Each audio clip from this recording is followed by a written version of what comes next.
Yeah, it was very last minute, everything that happened. I think Morocco down the stretch, they didn't manage their bench, their subs in the right way, and Spain just edged them. They looked tired.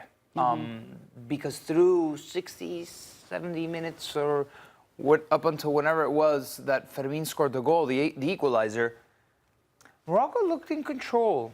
And they play with a lot of verticality. They play with a lot of intensity. They recover the ball really well. They have a lot of quality in their squad, but down the stretch, it's very important to kind of just tactically adjust where you see fit and see a game out. And 1-1 down the stretch at the end of the day hurt them because Spain got the winner. And I think in games like these that are so hard fought, those tiny decisions or lack thereof are the difference makers. Yeah. Charlie, what is it about Spain and these competitions that they just seem to be built for? Because what a summer they've had. I think when you look at Spain from top to bottom in every club that they have, it's about how they keep the ball, possession, and controlling the tempo. Controlling the tempo is so important. And when you do give it up, you're limiting the opportunity for counterattacks. You're limiting the opportunity for teams to go directly at goal. So when you look at the way that they're set up, they're always positioned to put out fires when they do lose possession.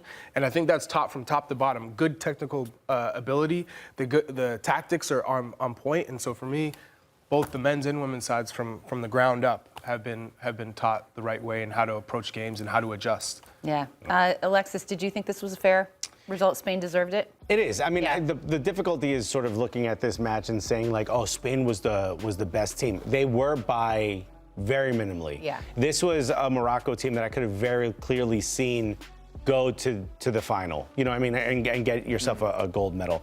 That's how good this Morocco team was. But Spain, just like sort of Nico said, made the right decisions in the final crunch. And it just kind of brings about the question of, you know, as a whole, I mean, it feels like Spain as a footballing nation has, like, at this point completed all their side quests. God. They've completed football. They've done everything, especially if the women advance and the men advance to win gold in this. That would be huge for them. Just a massive, massive summer. So, I mean, you have an entire system that seems to be headed in the right direction. Which is maybe we should pull more coaches from that system. What are you saying, Jeff? Well, I mean, look at what we've seen already from the Spirit, right? Pulling over the Barcelona coach, the Gotham, same thing. Talk about a serial winner, that dude. And I think what makes the U.S. so unique is that we can pull coaches from all over the world. You're saying Dominic Turren for... No, I'm not saying US. that. Absolutely not. I'm a Dominic Turren fan. I was going to say, this guy probably has something to say about it. Yeah. Now that you mentioned it, across every competition available to them, for men and women. Oh no, but the Spanish women haven't won the Euros. Is there a country on earth that's won every single tournament? But they just won the World Cup. Yeah. So But maybe not give them the a pass Brazil. on the Euros. Maybe give In every tournament that they can play. The Brazilian women won. No, maybe not. No. Didn't Guillaume Balaguer say that Rafa Benitez was very interested in the yes. U.S. national? I also think Rafa Benitez said that in the media. Did he, something akin to that, remember. that he was interested in other Everything's a jobs blur. and whatnot. Yeah.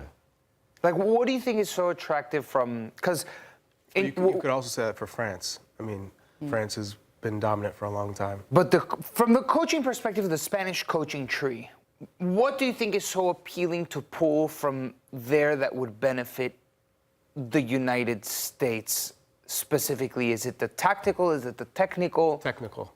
When I think of Spanish players, But at that age, sound. right?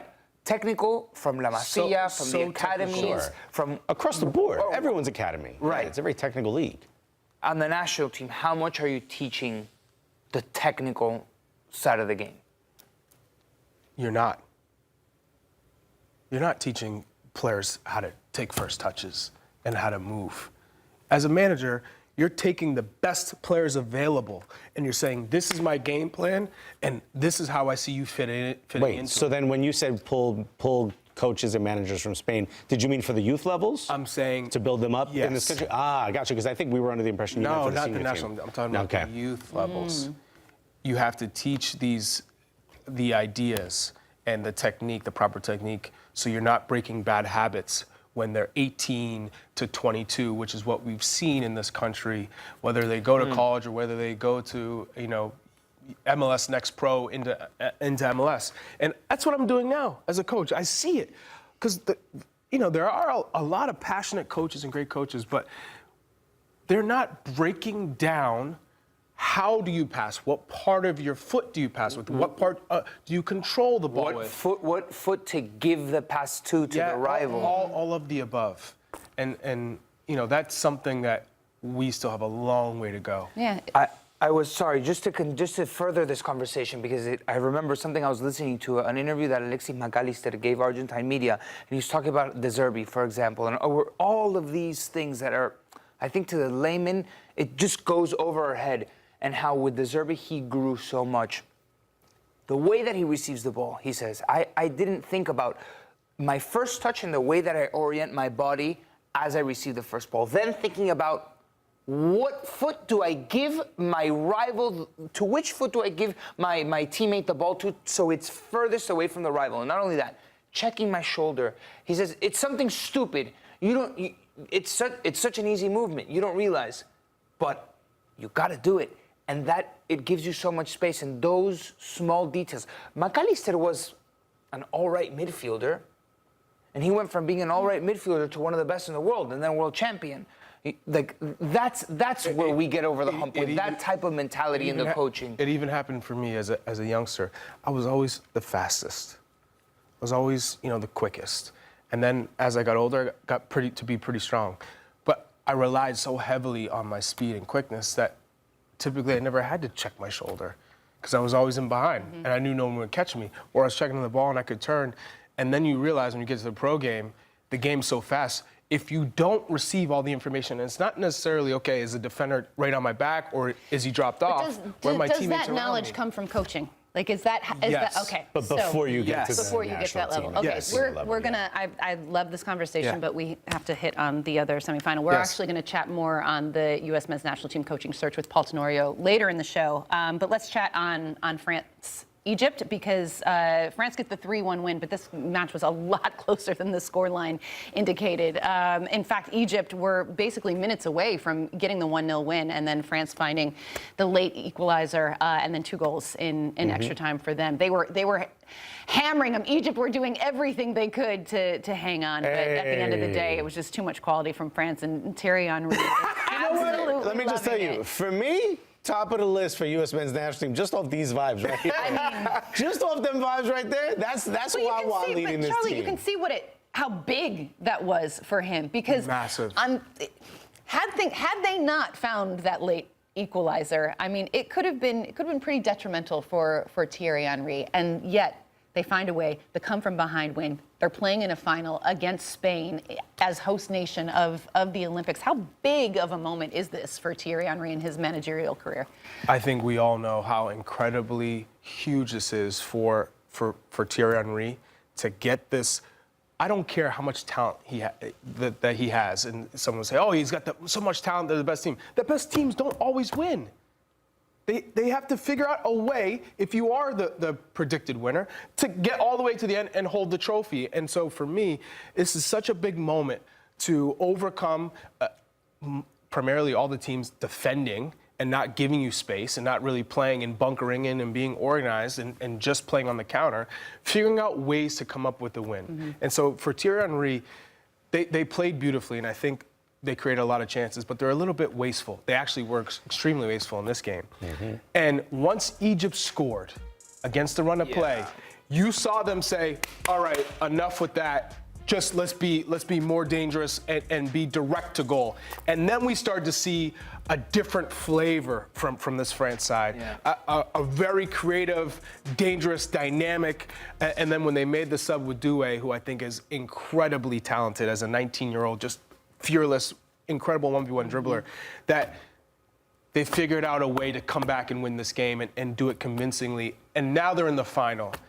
And you could see I think the stress on Thierry's face throughout these games to finally get to that match, right? You can always think about it and say we have the most talent, but to finally get there, how can we not talk about Thierry Henry as a realistic manager, given that he's interested in the job?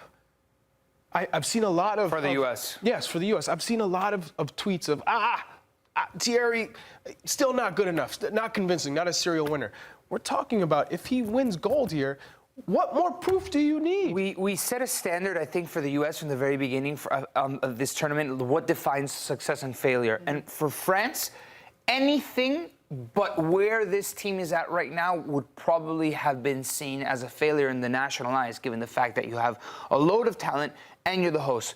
It doesn't matter what result, if it's gold or silver, you can't see this as a failure. They got to where they needed to get, and you could lose one game, it's a final, anything can happen, right?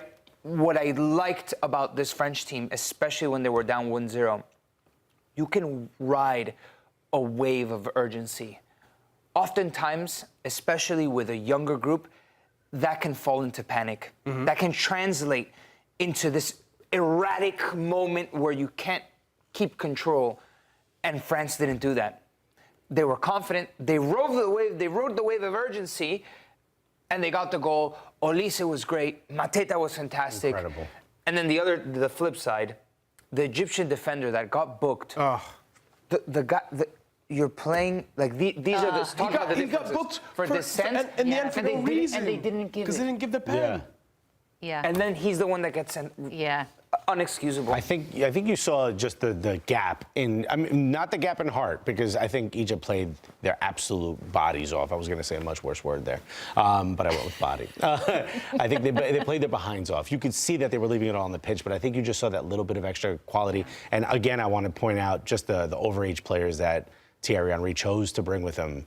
What a smart decision. The that late difference run, that they're making. They absolutely are game changers. That late run by Mateta into space, that was pure beauty to watch. Just who was it? I think it was El Neni who turned around and realized he wasn't covering him, completely open for a header to win the game. I mean, just absolutely incredible. And I will say, going back to Thierry Henry, whether he should be the number one on the list for the U.S. men's national team, at least one of the top candidates.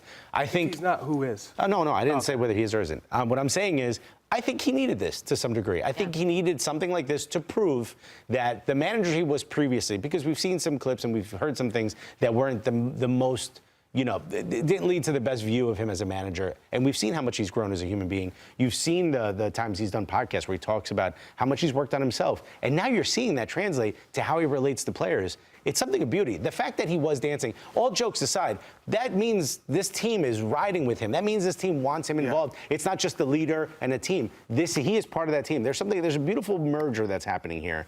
And something like that on the U.S. men's national team actually might be kind of nice.